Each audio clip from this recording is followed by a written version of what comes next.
Vaša salata će rasti tako brzo da ćete je morati dijeliti besplatno. Danas ću vam pokazati kvalitetnu prihranu za brži rast i bolji okus salate koristeći 3 besplatna sastojka. Ostanite s nama do kraja videa kako biste saznali gdje nabaviti svoje sastojke besplatno i imati gnojivo za 10 godina. Postupak je vrlo jednostavan.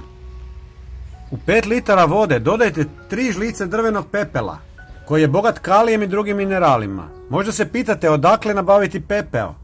Mnoge pizzerije koriste pećina drva i imaju gomilu pepela koji bacaju.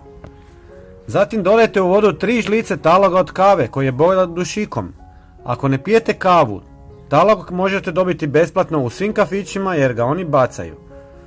Posljednji sastojak koji će zaštititi vašu salatu i drugo povrće od puževa i insekata je češnjak u prahu. Stavite 1 žlicu i sve dobro pomiješajte.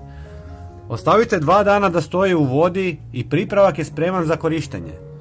Ako želite špricati, procijedite smjesu. Prijatelji, pretplatite se na naš kanal jer je potpuno besplatno. Svakodnevno vam donosimo korisne savjete, a ne tražimo ništa za uzvrat. Hvala vam i pozdrav!